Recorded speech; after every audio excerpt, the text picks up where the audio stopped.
Welcome back, friends. You're listening to Simply Explained English. I'm Jack. Hi everyone, I'm Sarah. Today's dialogue is about a moment every international traveler knows and fears a little bit. You mean that long, quiet walk up to the immigration desk? Exactly. Even when you know you have all your documents and have done nothing wrong, you still feel nervous, like you're in an exam. It's a universal feeling, and our dialogue today is about that exact moment. We're going to listen to a traveler, Maria, as she answers questions from a serious-looking immigration officer. Let's hope she has all her documents in order. But first, just a quick reminder. If you're enjoying the podcast, please take a moment to like it, and even better, leave us a comment. Your support helps us make more episodes. Okay, let's join Maria in the immigration line.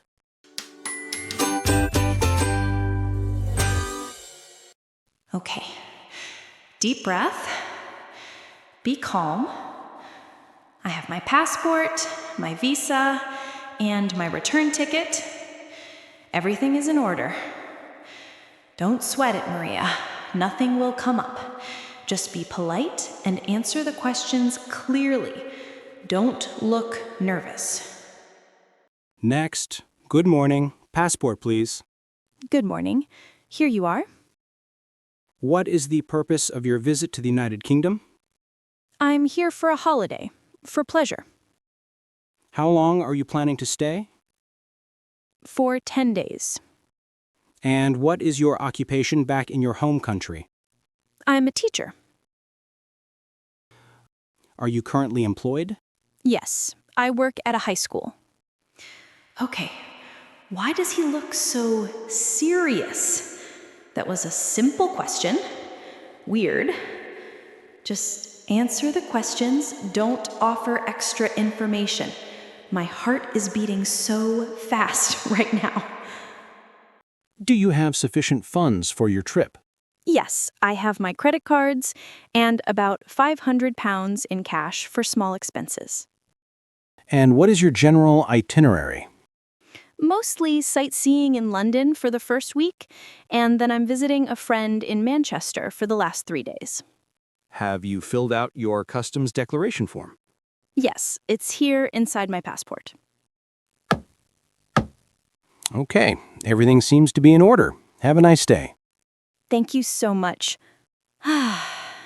It wasn't so bad after all.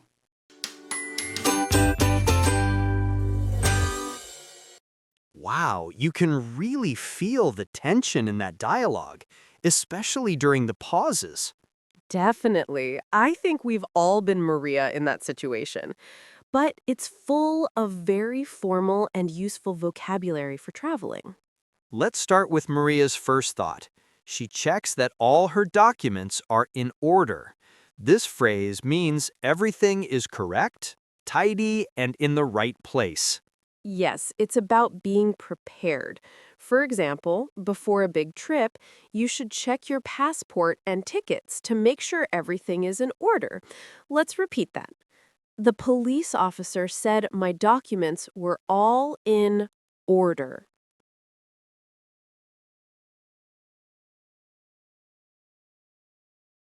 She tells herself, don't sweat it. This is a great informal idiom which means don't worry about it or it's not a big deal. It's a way to calm someone down, or in this case, to calm yourself down.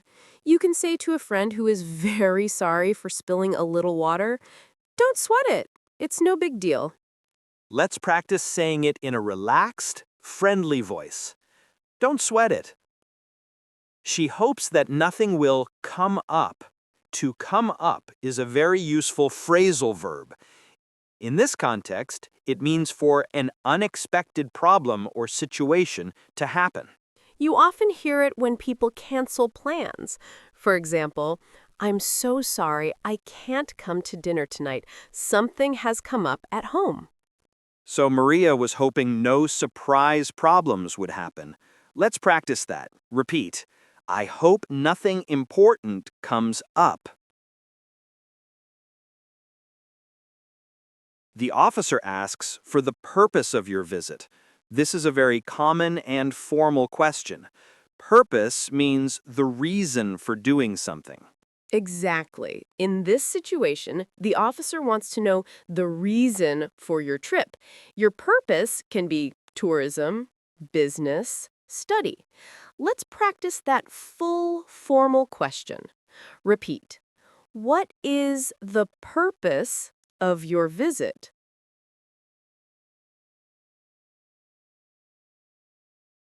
Maria's purpose is pleasure. When we talk about travel, pleasure means for fun, tourism, and relaxation. It is the opposite of business. That's right. The immigration officer might simply ask, business or pleasure? For example, last month I went to Paris for work, but this trip to Rome is for pleasure. Let's repeat that. This trip is for pleasure. The next question is also very common. How long are you planning to stay? This is the standard way to ask about the duration of a trip. You can answer in a few different ways. For example, for 3 weeks or until the 10th of October. Let's practice asking the full question again. Repeat. How long are you planning to stay? The officer then asks Maria's occupation. Occupation is a formal word for job. It's the word you will almost always see on official forms like visa applications or landing cards. It's a more formal way of asking, what do you do? Or what is your job? Let's practice that word. Repeat. Please write your name and occupation on the form.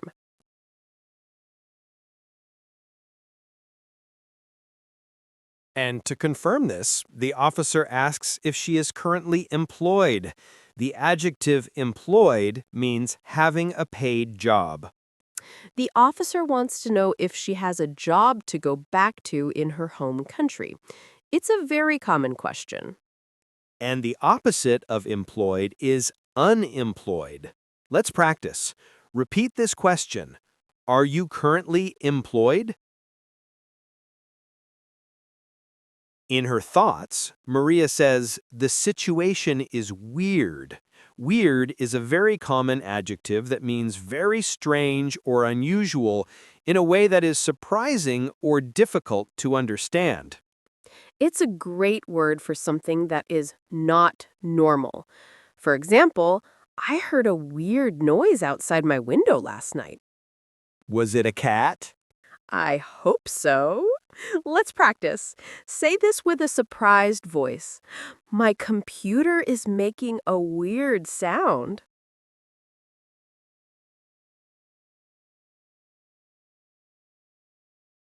She also thinks, my heart is beating so fast. Of course, our hearts are always beating, but we say this phrase when we are nervous, scared, or excited, and we can physically feel our heart beating faster or stronger than usual. Yes, it's a very physical reaction. For example, before a big race, an athlete might say, I'm not nervous, but I can feel my heart beating. Let's repeat that. My heart is beating so fast. The officer asks if Maria has sufficient funds. This is a very formal phrase you will hear at immigration. Sufficient is a formal word for enough, and funds is a formal word for money. So, sufficient funds just means enough money. The officer wants to know if Maria can pay for her trip. For example, you must have sufficient funds in your bank account to buy a house. Let's practice the keyword. Repeat. Sufficient. He also asks about her itinerary. An itinerary is a detailed plan or list of the places you will visit on a journey. It's your travel plan. For example, our itinerary for our trip to Egypt includes a visit to the pyramids and a boat trip on the Nile. Let's repeat that. What is our itinerary for tomorrow? They also discussed the customs declaration form. This is the official paper that you have to fill out when you enter a country, stating what goods you are bringing with you. The flight attendant might say, "Please have your passport and your customs declaration form ready." Let's practice that phrase. Customs declaration form. After stamping the passport, the officer says, "Have a nice day." This is a standard, polite phrase used to wish someone an enjoyable time during their visit to a place, like a hotel or a new country. The hotel receptionist will often say this when you check in. Let's practice wishing someone well. Repeat after me. Have a nice stay. And Maria's final thought is, "It wasn't so bad after all." After all is a great idiom. You use it to say that something happened or was true, even though you did not expect it to. That's a really good example. Let's practice. Repeat after me. He was worried he would be late, but he arrived on time after all.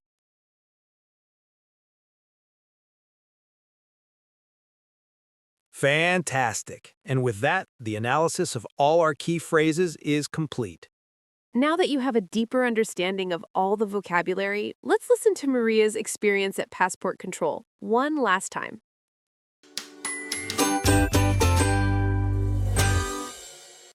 Okay. Deep breath. Be calm. I have my passport, my visa, and my return ticket. Everything is in order. Don't sweat it, Maria. Nothing will come up. Just be polite and answer the questions clearly. Don't look nervous. Next. Good morning. Passport, please. Good morning. Here you are. What is the purpose of your visit to the United Kingdom? I'm here for a holiday, for pleasure. How long are you planning to stay? For 10 days. And what is your occupation back in your home country? I'm a teacher. Are you currently employed? Yes, I work at a high school. Okay, why does he look so serious? That was a simple question. Weird. Just answer the questions. Don't offer extra information. My heart is beating so fast right now. Do you have sufficient funds for your trip? Yes, I have my credit cards and about £500 in cash for small expenses. And what is your general itinerary? Mostly sightseeing in London for the first week, and then I'm visiting a friend in Manchester for the last 3 days. Have you filled out your customs declaration form? Yes, it's here inside my passport.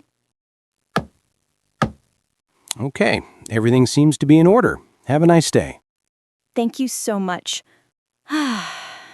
It wasn't so bad after all.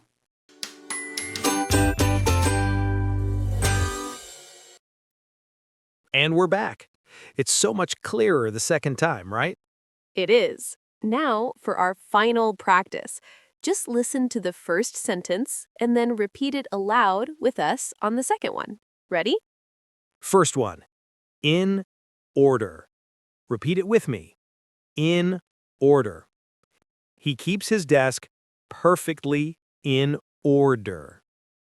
He keeps his desk perfectly in order. Next, don't sweat it. Let's pronounce it together. Don't sweat it. Don't sweat it. It's a very easy problem. Don't sweat it. It's a very easy problem. And now, to come up. Say it clearly. To come up. Something has come up at work. Something has come up at work. Next up, purpose of your visit. Repeat it after me. Purpose of your visit. What is the purpose of your visit? What is the purpose of your visit? Let's try this one. Pleasure. Let's say it together. Pleasure. This trip is for pleasure, not business. This trip is for pleasure, not business. Moving on. How long are you planning to stay? Repeat it clearly.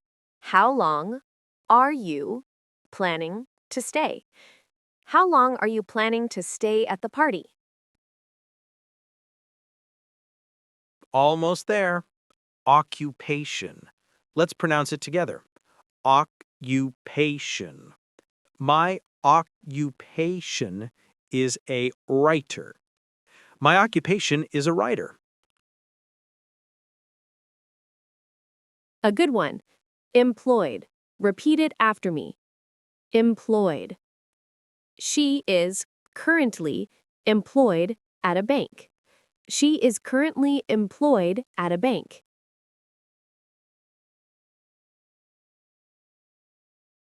And weird.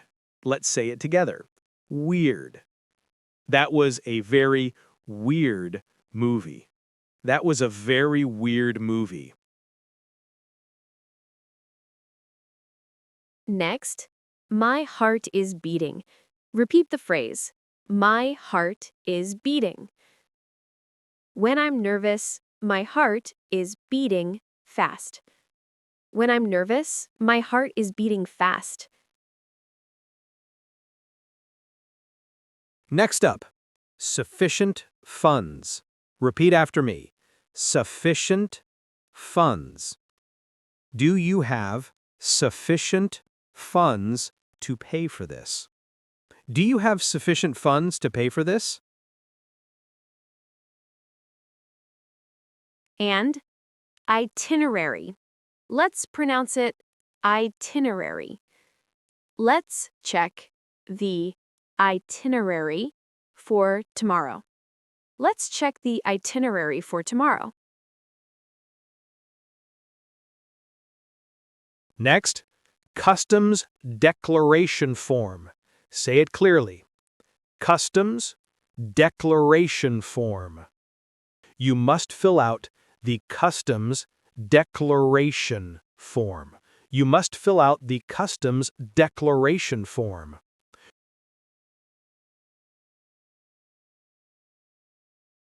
Almost done. Have a nice day. Let's say the phrase. Have a nice stay. Welcome to our hotel. Have a nice stay. Welcome to our hotel. Have a nice day. And the final one, after all. Say it with a surprised voice. After all. The weather is nice after all. The weather is nice after all. What a great dialogue. It really captures that nervous feeling. It does, but Maria handled it perfectly.